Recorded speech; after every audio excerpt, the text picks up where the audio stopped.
topic. So hello everyone and welcome to European Guanxi events. My name is Ardita Osmani and I'm the head of the events team at European Guanxi. Today I will moderate the event that will be centered on the current relation between the 6 Western Balkan countries and China. And we will better understand thanks to the presentation of our guest speaker, Ardian Hackaj. So China's footprint in Western Balkans has significantly expanded over the past decade in line with the diplomatic trade and investment objective of Beijing's One Belt One Road initiative. A key tool in promoting the engagement in the region, especially with the 5 Western Balkan countries, excluding Kosovo, has been the 16+1 initiative. And in recent months and in previous webinars, we have seen that European Union member states have been reconsidering their strategies towards China, evaluating whether to regard China as a partner, a competitor, or a systemic rival. So considering that the Western Balkan states are not part of the European state members, some of them are waiting to become member states. In this webinar, we will precisely discuss how these countries view the relation with China and which impact can this relation have to these countries in the Berlin process and the process of joining European Union. So let me introduce our speaker. Ardian Hackaj is the director of research at Cooperation and Development Institute in Tirana and coordinator of the Tirana Connectivity Forum. Mr. Hackaj has authored research on the Berlin process, EU Connectivity Agenda, Belt and Road Initiative, and the Western Balkan Six Institutional Reforms and Good Governance. During his career, has held academic and management position at the College of Europe Bruges in International Organization for Migration, United Nations, and European Commission. He holds a master's degree in College of Europe and a bachelor in international economics from the University of Lumiere. Currently, he lives in Tirana, and we have the pleasure to have him here to present the most salient aspect of this topic. He will give us an introduction of 20 to 30 minutes, and then we will start with our collected questions. In the meantime, if you have any question, you can type them on the chat where I will collect them. You can precise if you want me to take the question for you, or you can tell me if you want to raise the question by yourself. Remember that this event is recorded, so if you choose to open your camera and to make the question by yourself, you automatically agreed on being recording as well. And before leaving the floor to our guest, I remind you to please turn your microphone off and your cameras off. And I think we can start. It's a pleasure here to welcome Mr. Hackaj. I hand it over to you. Welcome here to European Guanxi webinars.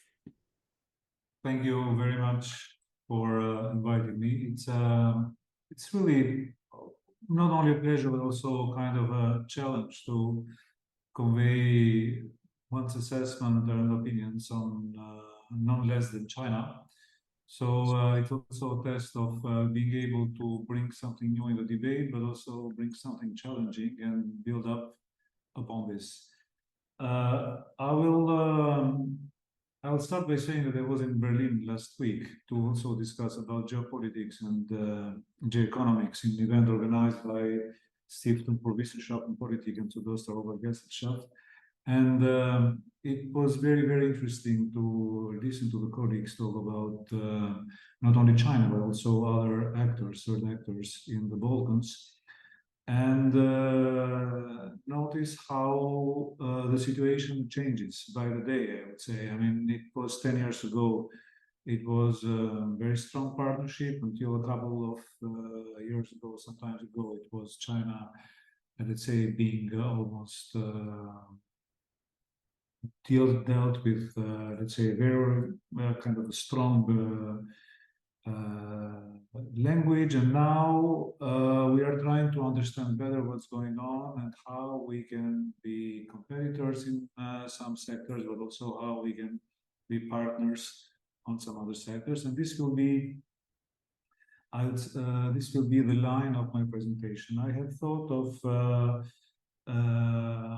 bringing in 4 blogs. The first one making just an, I would say, short presentation of how China is present in the Western Balkans. We called it the Cooperation Development Institute, which is a think tank based in Tirana. We call our region Southeast Europe 6, because we think that the Balkans has a little bit of negative connotations now. I mean, if you hear me talk about Southeast Europe 6 or CE6, I'm talking about the Balkans. So basically, this will be a little bit, this will be the first part, and some very immediate takeaways of what we have learned from this presence. This is the first thing. I mean, main features, some numbers, etc., etc. On the second block, I'd like to talk about what have been learned, but also what the Chinese have learned about this period of 10, 12 years of being active in Europe. I'd like to bring on the third block some internal issues of the Chinese presence in here, with the 17+1 or the 14+1, or the former 16+1, and of some Belt and Road projects. And I'd like to finish my intervention, which I'll keep a little bit shorter than 30 minutes, because otherwise I may be a bit boring. On some discussion points that hopefully may attract your attention for discussion afterwards. So basically, I mean, I'll start by saying that the most important partner for our region is definitely European Union. All right, so we can talk about China night and day. I mean, still 81% of our exports go to the European Union. 59.5% of our imports come from the European Union, and 61% of the region's investment stock is from the European Union. Our normative framework is a copy-paste of the European Union. Our banking system, I would say it's a 90% owned by the European Union banks. Our foreign policy, it's aligned, with one exception, with the foreign policy of the European Union. So basically, we can say that somehow we are de facto EU members. We are not the EU members, but this is exactly this situation that makes our position very interesting in the forthcoming debate. But what about China? Our region is extremely important for China, for Chinese investment, and for Chinese business. It's a very important target. Our region has received 50%, half, a little bit more than half of China's budget invested in the 17+1 countries. And don't forget, we are very small. We are not even members of the EU. 4/5 of infrastructure investments. And what is very interesting is that 85% of all these investments is in loans. And here I would stop for a second, just to bring up 2 points that may be interesting. The first one is that I'd like to notice you the percentage of the grants that China provides to the Western Balkans. It's 15%, more or less. The EU, it's minimum 1/3. And because the economic and the investment plan, which is the investment plan of the EU, which was one of the biggest financing instruments to support development in the region, 9 billion euros are for grants, and up to 20 billion euros are expected to be leveraged by those 9 billion. So basically, this is a very big difference between the Chinese engagement, financial engagement in the region, and the EU engagement. EU offers at least twice more in percentage, and also in amounts. And this is very important. And this is without counting other projects, other IPA or other European Union programs. So it's much bigger. I would say it goes up to 45–50%. The other one is that when we talk about Chinese investment in Western Balkans, or say C6, it is very interesting to know that 61 out of 136 projects are in Serbia. So Serbia is a huge outlier of the region with regard to the attraction or as a destination of the Chinese investment.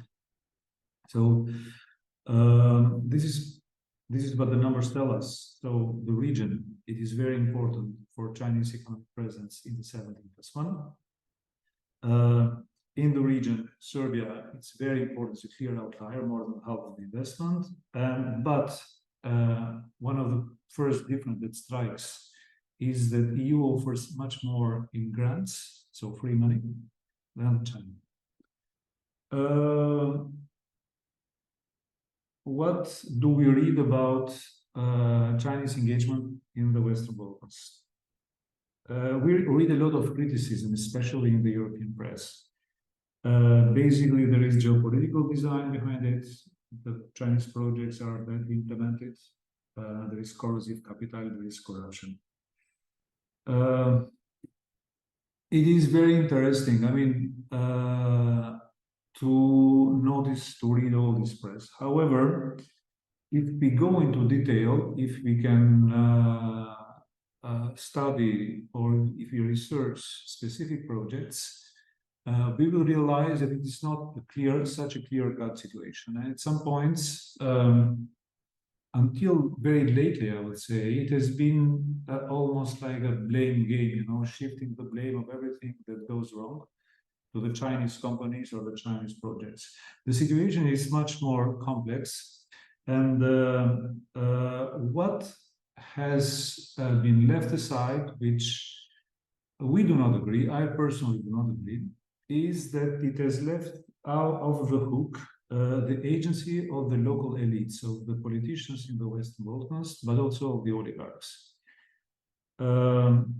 Because if we say that, I mean, wherever a project goes wrong, wherever there is problems, where there are problems with the environment, or wherever there are problems with the workers, you name it, or debt trap, etc., etc. And this is 100% the fault of China, the fault of Chinese companies. We forget to mention or to consider the fact that it has been the national authorities of Albania, Montenegro, North Macedonia, Serbia, or Bosnia and Herzegovina, not Kosovo, that have contracted the Chinese companies, that have signed for works, that have identified the project, prepared the feasibility studies, or signed the supervisory reports. So basically, by leaving them out of the hook, we do not correct the problem. This is the first thing. The second one, I think it's also intellectually lazy, because it does not make sense for me that our politicians, our oligarchs, our incompetent or captured administrations, subcontractors, employees, legal system or banks are corrupt with the Chinese companies, but are perfectly fine and ethical when the Western companies are involved. It doesn't make sense. I mean, they cannot change like this. So basically what we have done is that we have researched a lot into, we have done a lot of research into infrastructure projects. And we have noticed that the situation, at least in the infrastructure, is much more complex. And there is something which makes our region extremely interesting and extremely, let's say, fascinating. To study China and also the EU, because Western Balkans, it's the only region where the Belt and Road overlaps, or let's say coexists at the same time with the EU connectivity agenda, which is a part of the global gateway.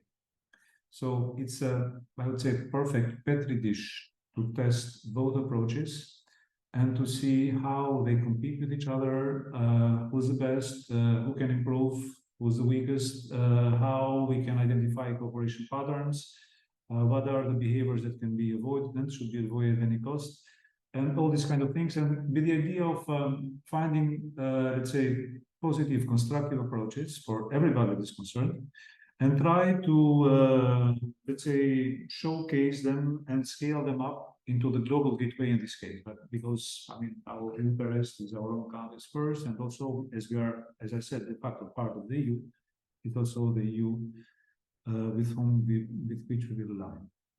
So this is a little bit a very quick and let's say, short overview of where does Chinese companies stand in the region, what we say about them, and why studying this it is interesting for us. I don't know if we can take any question here for the moment, and afterwards I'll continue with the rest, just to make it a little. As you wish. If you want, you can continue, finish, and then we take the questions afterwards. What have we learned about this engagement of Chinese companies in our region? What I want to mention, I'll start with the poor performance of the 17+1. It started with the 16+1. It started very strongly with meetings with secretariats that were set up in almost in every country, and with very intense exchange of visits. However, it seems that lately it has slowed down, and 3 countries, Baltic countries in this case, have left the organization. For us as researchers, it shows that this normative or regional cooperation approach has not probably worked. One of the problems that we have raised many times has been the fact that it has been China-centric. And it has not been adapted to the needs of the region or to the needs of its participants. But I mean, this is a clear situation that it does not work very well. On the other side, if we stay in the Western Balkans, we will see that the Berlin process, which you rightly mentioned, Ardita, before, has been quite successful. With regard to the regional cooperation, the normative process, and what we call institutional connectivity, with establishing this kind of links between different institutions that are beyond infrastructure. And this can be shown by the signature of many agreements between our countries, and also with their continuation in the implementation phase.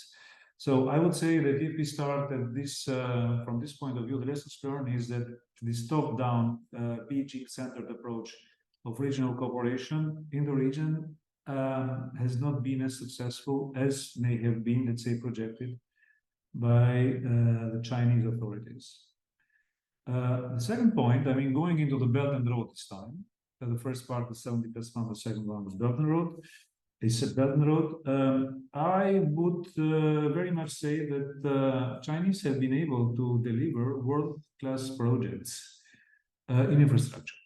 And here I can take as example the Pelisaj Bridge, which is a beautiful piece of architecture and of engineering done in very good costs and I mean in time.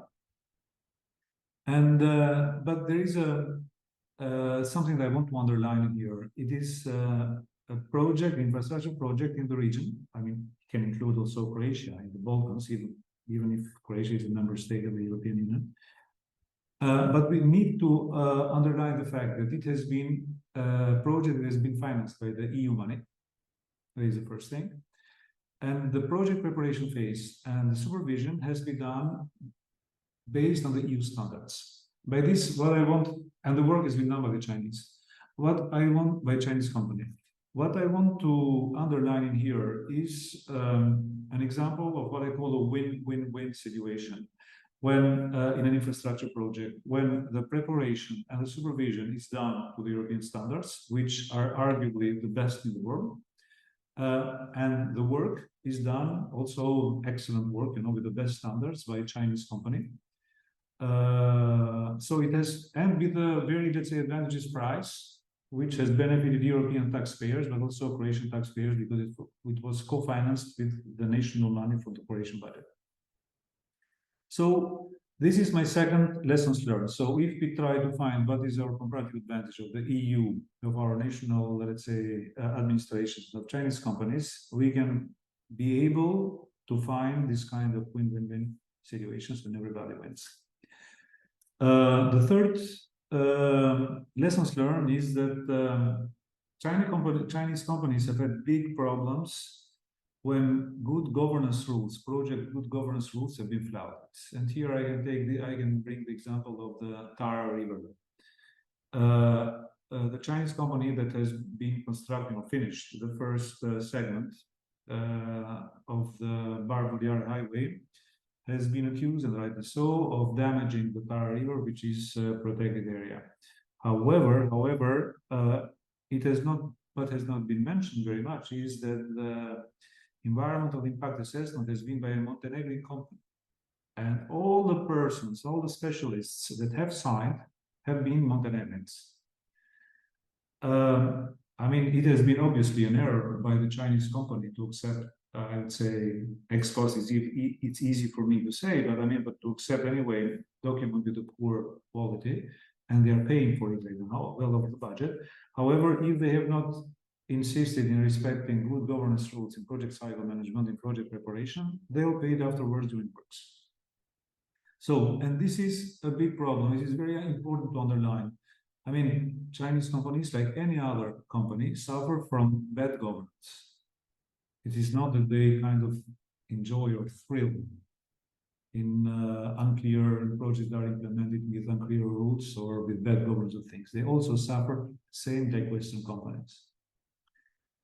And there are also examples where Chinese companies can have suffered from corruption cases. We have in a publication that we have done last year, we have identified a case where Chinese companies and oil extraction companies has complained to Albanian authorities about corruption case in Albania. So this is, I mean, I kind of selected those lessons or pick those lessons learned to say, to kind of relativize a little bit the Chinese companies and put them more or less in a comparable situation with the Western companies, because they are not very much different at the same, I mean, when it comes at the end. However, what is very interesting is that not only in the Western Balkans, but especially in Africa, Chinese companies have learned a lot. Now they are implementing the small is beautiful. If before they had a lot of incentives to go outside, and not all the incentives were a kind of business savvy. They were also political, etc., etc. They need to justify to their bosses in Beijing that they could go international. Now they are becoming extremely careful in picking which project to finance and to implement. And the Chinese bank, we are becoming very, very, very careful in allowing for credit lines. But I mean, the question is, what have we learned after 10 years working with Chinese companies here? I'd like to get two issues. The first one is that if the EU or our countries, our little countries, after all, we're only 16 billion, we use smartly, in a smart way, the EU rules and the EU standards in project identification and preparation, and also in project supervision, we can have the best of all the worlds. You know, we can have EU quality with Chinese, let's say, price and quality standards, you know, that are EU's but respected by the Chinese. This is a very good thing. And also, what we can also learn, what we have learned is that by applying the integrity compliance rules, in this case, all the projects, all the parts win. I'd like to finish this part by saying that not all Chinese capital is corrosive, because we say, I mean, this is these blanket statements, which are, as I say, should be very carefully dealt with, because it is not they are untrue. However, they may mask real problems that lie inside our countries and inside our administrations, and these are the hardest problems to deal with. Is that for example, in the case of the EU financed projects, where the EU banks are very careful in selecting the winning offer and in applying EU standards. I mean, of course, I mean, Chinese capital, it's very difficult for it to be corrosive. I take again Perisat Bridge. There is a new, I mean, a month ago, there was a contract signed in Montenegro again, EBRD financed, for a little road, 50 million euros between Tivat and Budva, to be implemented by Chinese companies, so still with EU money. And I'd like also to mention something else, is that Chinese investment in the Balkans helps achieving EU standards. If we read, for example, the monitoring report of Transport Permanent Secretariat for the year 2022, we can, if you read carefully, because I mean, the thing with this is that we need to know what we're talking about. We need to know the sector, we need to know the standards. For example, I mean, there are two examples, I can mention two examples, there are more, where the EU standards, best standards for the highways or for the rail have been respected or have been hit in Chinese investments or in Chinese engagements. One is the ERTMS system in the railway between Belgrade and Novi Sad. And the second is basically the motorways, the number of the motorways, the core networks in the Western Balkans have increased due to the entering functions of the first section of the Bar-Bolyara highway, which is again Chinese engagement. So this is what we have learned. I mean, mostly, I mean, what I would like to say in the lessons learned. I don't know, maybe I went a little bit over 20 minutes, yes? It's okay, I continue, I stop here, I continue afterwards? You can continue with gather information at the, like all the questions at the end. Very good, I'll try to keep short the last two blocks. I mean, the China governance problems and also the discussion points. Also, according to our research, we have noticed that China has some governance challenges when dealing with the Belt and Road. Because working, I mean, China uses this doctrine of non-interference with in the countries in which it operates, but it makes it very, very difficult to apply it, and at the same time to work with corrupt and non-competent administration. So, I mean, it's kind of a catch-22. I mean, you cannot put conditionality or you cannot condition your guests if you do not want to interfere. And this impacts the quality of Chinese engaged projects, but also the reputation of the Chinese companies. Because if you work with corrupt governments, I mean, you will have corrupt projects at the end of the day. The other issue with the governance of Belt and Road is that we talk about China, which is a little bit bothering me because there is not one China, it's a lot of China. There are different ministries, there are different agencies, different banks, state-owned enterprises, private enterprises, the regions that are as big as Europe, you know, in China, they have their own enterprises, you know. There is a huge fragmentation of policy domain in China. There is, or at least there was in the beginning, a lack of knowledge. I mean, Chinese companies, they came to Western Balkans, they didn't know too much the context here. And there is a multitude of factors. There is even competition in between Chinese companies, which doesn't play favorably when they compete outside. And something that we have also identified during our research is that Chinese authorities are not properly equipped to implement integrity compliance of anti-corruption war during the Belt and Road. They may be very effective, sometimes overly effective inside China. However, given that the cooperation, I mean, given that fighting corruption demands cooperation with the justice institutions of the countries along the Belt and Road, they are a little bit, let's say, slow in this approach. Why am I bringing this? Because we believe that in the Western Balkans, at least, I mean, fighting corruption, working to implement integrity compliance rules, the standards of the EU standards of integrity compliance, can be beneficial for Chinese companies and for Chinese authorities. Because they can use the EU instruments to get the best of our projects. But I mean, I will finish with like 4 discussion points. I will stop here for the moment. The first one is that the Chinese presence since the last 10-12 years in Southeast Europe 6 has regalvanized the EU tension in the region beyond the normal enlargement. We have seen a much bigger presence here from the EU in infrastructure, in connectivity, in energy. So basically things that were kind of intended to be covered by the Belt and Road, and this is all very good. The healthy competition is very good. Our region needs Chinese investment. I mean, this is definitely, we need Chinese investment, we need Chinese technology. We cannot do without it. I mean, when you talk about solar panel, climate change, we cannot do without Chinese, let's say, production power. I mean, they are a superpower in production of solar panels, right? But there is a big but. we need this investment to be done as per EU rules. And given that we are very small, any EU assistance in dealing with the Chinese will be very much appreciated. The third point is that EU can showcase its experience in our region, in the Balkans, while interacting with the Belt and Road in its Global Gateway initiative. So there are plenty of very good examples here of the EU engagement from, let's say, these financial blending facilities like Western Balkans Investment Framework, or working with civil society, engagement of parliament. So this kind of resilience of the project, respect of the environment rules, all these kind of things that EU can promote, can build up, let's say, a toolbox that can develop in other regions of the world.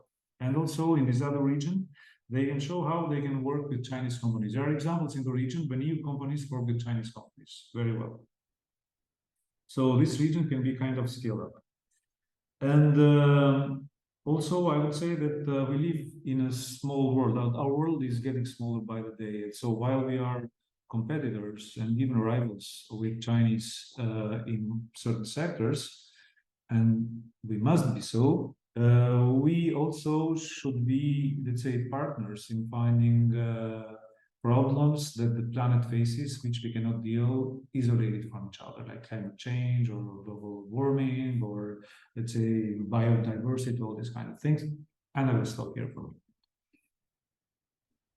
Thank you very much for all your insightful actually presentation and information that you gave us today. Is like always something that we hear not that often in this topic. So it's really a great pleasure to have heard from you. And we have already a lot of questions to ask you. And I will start with the first one, which is actually given from what you just said. You stressed many times that these countries are moving towards and are using European standards, and that these standards are the base of the countries themselves. But you also said that in terms of cooperation, so when China enters this country, it will be like a win-win-win cooperation. Like this win-win cooperation is also called like the 合作共赢 in Chinese perspective, which is like the win-win project to like go and disrupt what is the Western style of development. And can we say that so this approach that China is like promoting makes China itself as a country, so not as a different actors and policymakers, but as a country, a strategic partner for these areas? And could like this help to push these 6 countries to enter the European Union? So can this be like a trigger point for these countries to enter European Union? So we start with these questions and then we move with the others.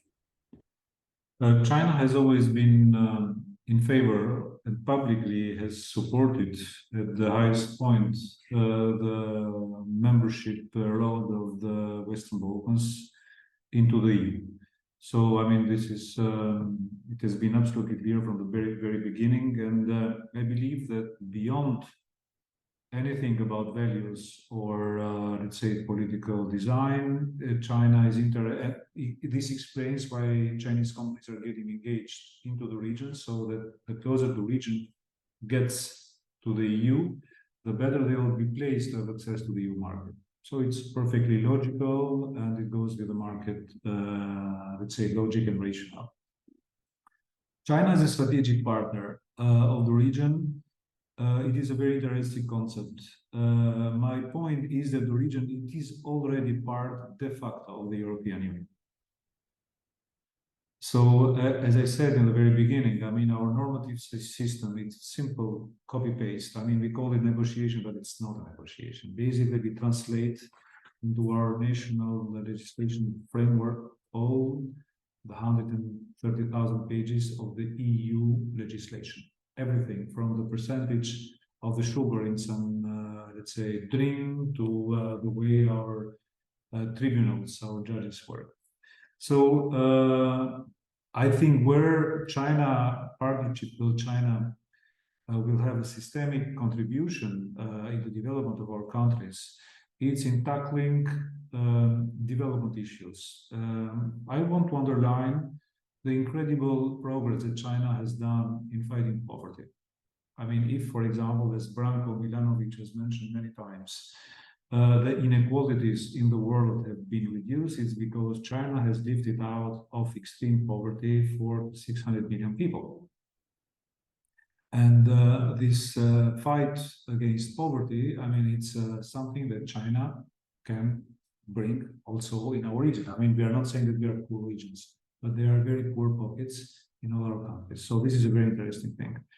China has, I mean, in traditional technologies, they have a very tried and tested expertise and experience. So they can build roads quickly, they can build them with contained costs.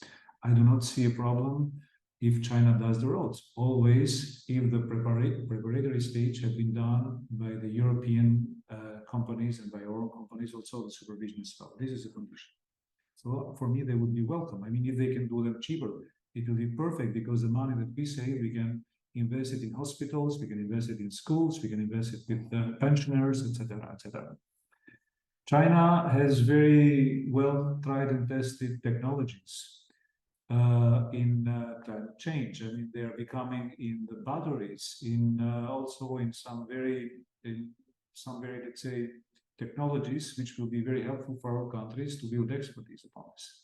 So in these areas, Chinese contribution would be very much welcome.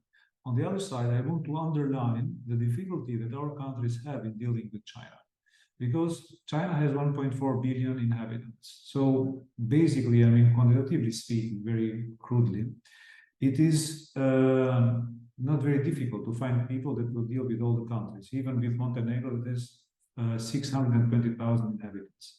But it is very difficult for Montenegro to appoint somebody that deals with China because we don't have enough people. In the Ministry of Foreign Affairs in Albania, for example, I think I may be wrong, but I'm pretty convinced that there is only one person that covers China, Australia, at the same time, China, Australia, New Zealand, and also Southeast Asia.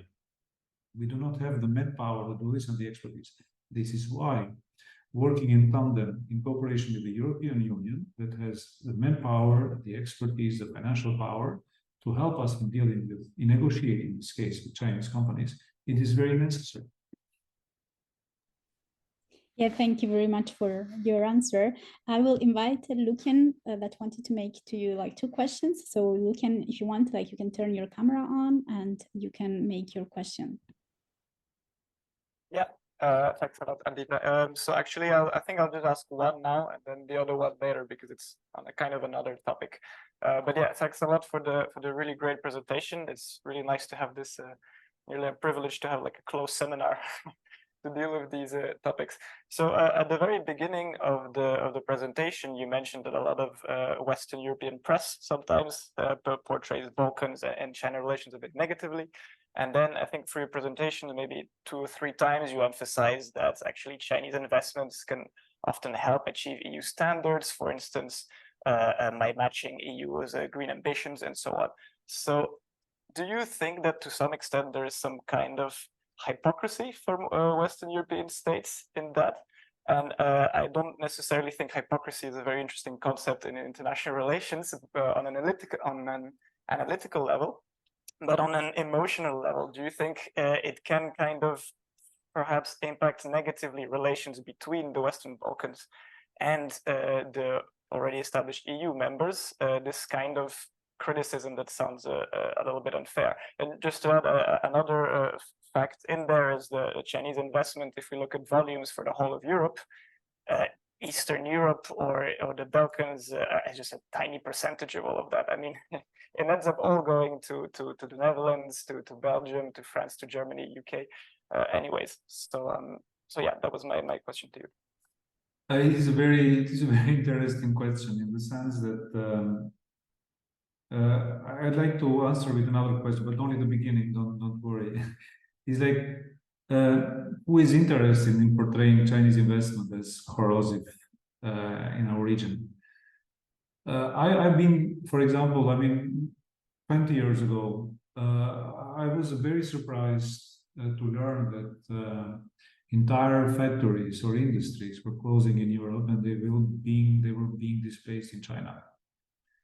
And the justification was because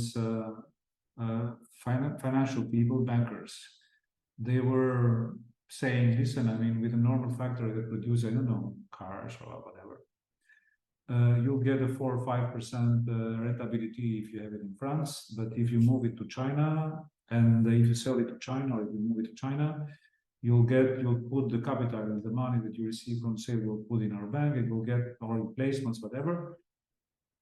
At that time, everything was flying before the 2008 crisis, and you'll get an 8% return. So why not? And I mean, I would say from a market, purely financial point of view, it makes sense. Why tire myself, with workers' issues, et cetera, and get only 4%, while I can get all this money, put it in a financial institution, get 8% here. The problem was that it was a big error, because not only EU, in this case, transferred a lot of technology already made in China, but it disindustrialized the continent. And something that I have not seen in the Western press those days is that we have never analyzed this move. I mean, why was it done? Who was in charge? Who made money out of it? Who is responsible out of it? So basically, I think that it will be a very interesting reflection to be done in this month. Okay, let's come to the present time. What I think sometimes may explain this initial behavior with China, which is changing bit by bit, it's kind of, the pendulum is moving back, is that this kind of very low knowledge of China or Chinese companies. Huge ready-made prototypes or stereotypes of what the Chinese and how Chinese companies do.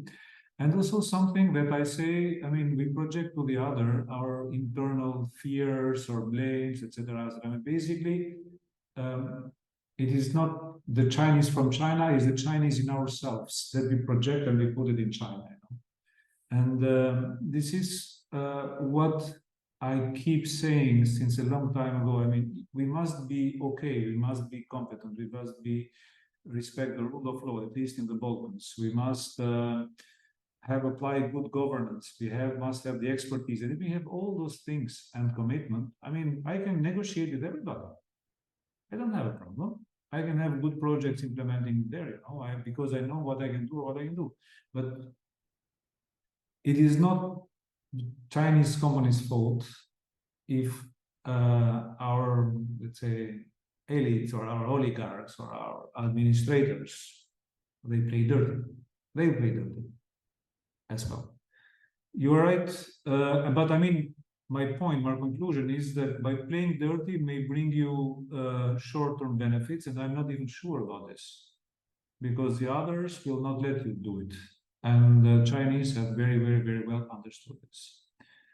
I want also to underline, it is being mentioned very often lately, is that there has been a lot of Western companies that have been accused and convicted for corruption and, let's say, illegal behavior also in the Western Balkans, except that the debate or the media doesn't talk a lot about this eventually.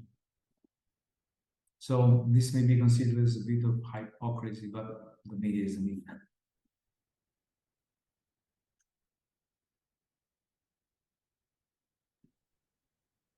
Yeah, thank you. Wait, okay, yeah, I can see me again. So thank you again for your answer. I will send just for curiosity a survey in the chat just to hear from our public, and you will see, you can answer yes or no. So the question is, like, after listening to your presentation, should the Western Balkan Six consider more their country-to-country relation with China? So I invite you to respond like yes or no, and we can share then our answers. In the meantime, like I follow up on what actually Luca just asked you, and I would like to know if you have any knowledge about how is the European policies right now actually influencing, European policies toward China, influencing these countries. So whether like these countries are highly influenced by what European Union is choosing right now, or they have inside some kind of independent choices or agencies that they can actually choose by themselves what to do.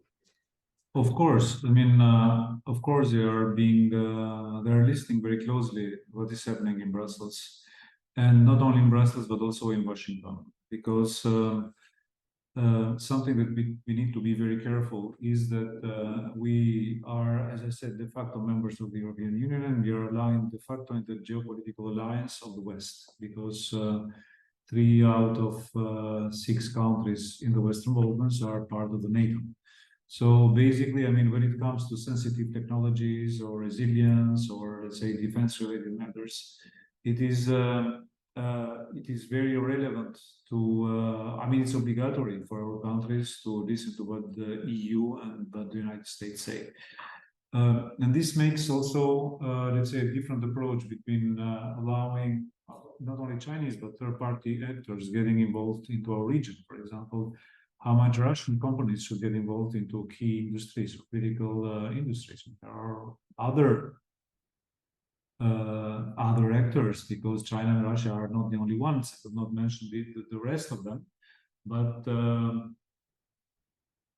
there are plenty of factors we can discuss about them from an economic resilience point of view, from geopolitical point of view, etc., etc.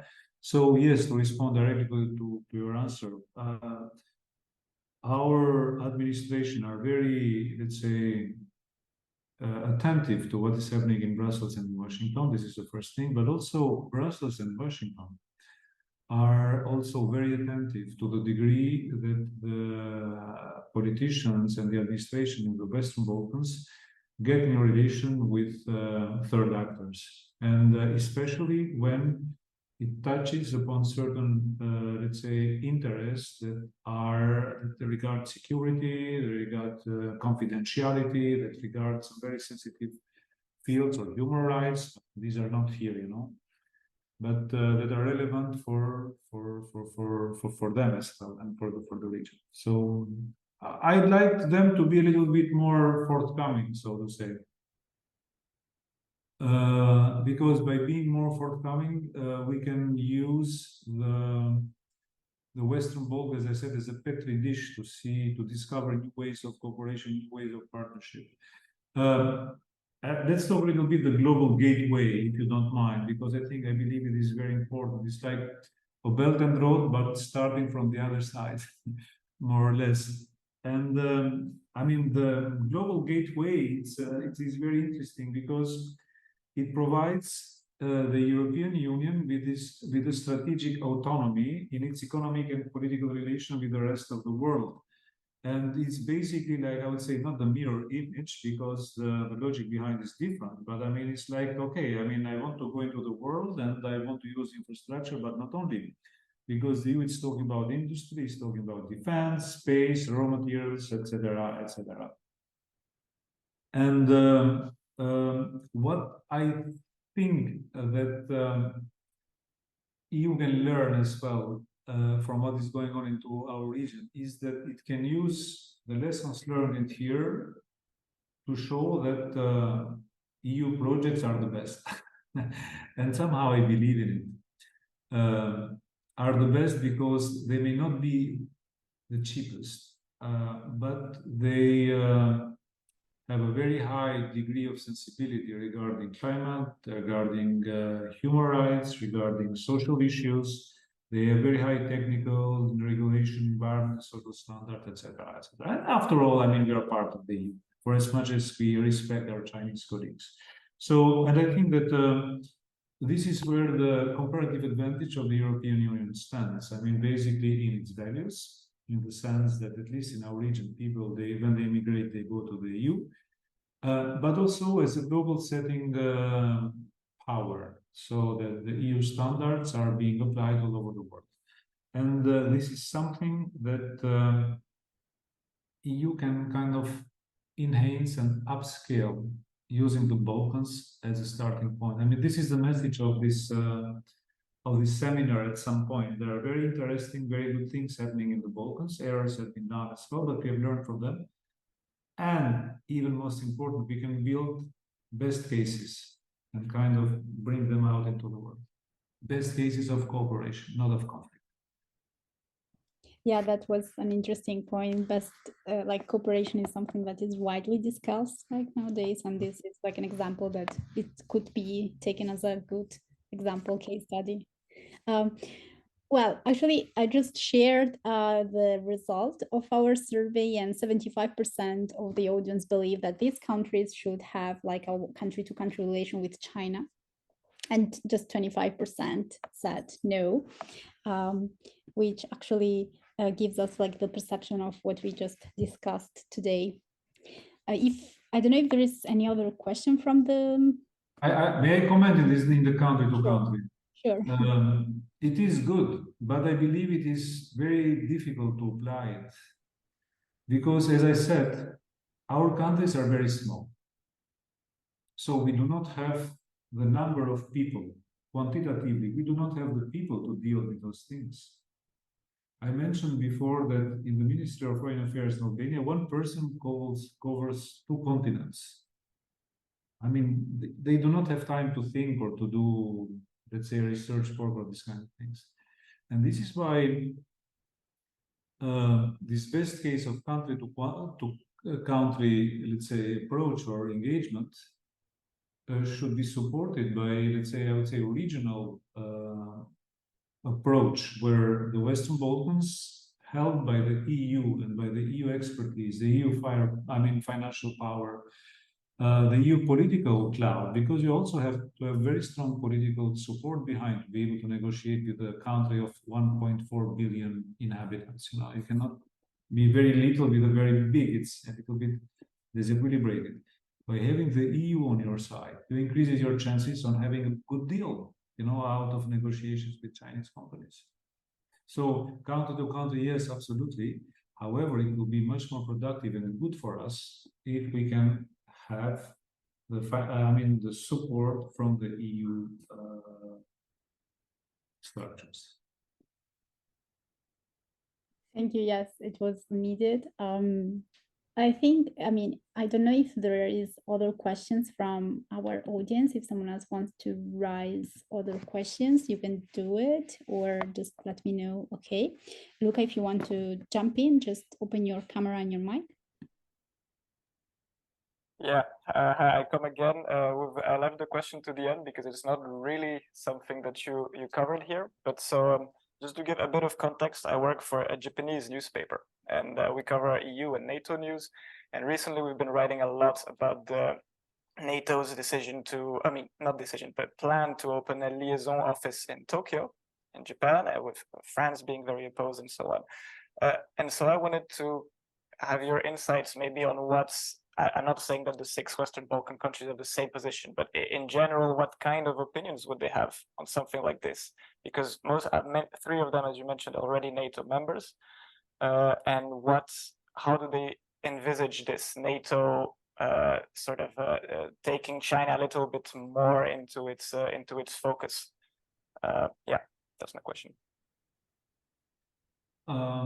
You probably noticed that my presentation was built in finding patterns of cooperation and promoting as much as we can the competition. Because by having healthy competition, but also finding patterns of cooperation, we can get the best. You also probably remember when I said that the planet is getting smaller. And I think day before yesterday, and yesterday was the 2 hottest day in the history of the planet Earth since we have been measuring it. So I will not reply directly to your question, but in a confrontational logic, we have to take into account as well what is good for our species as Homo sapiens in this planet. We are in this planet that it's in the middle, it's somewhere in the galaxy, and we are the only one for as much as we know it. It's like living in a spaceship, Earth is our spaceship. So we have to wait very carefully how far do we want to go to make sure that our way of life or our principles of our, let's say, what we think the world should be applied to all the planet. I mean, and the Chinese is the same. I mean, the question for me is, are we ready that for the sake of our, let's say, principles, of our ideology, sacrifice the survival of the Homo sapiens? Because if there is a confrontation between the superpowers, I mean, it will be probably the last one. So if we have been so careful in dealing with states like North Korea, that has, I don't know how much, half a dozen of nuclear warheads, we should be very, very careful in dealing with countries that have much more. So this will be my take on it, because our own existence as human species in this planet, in this spaceship, maybe put in danger.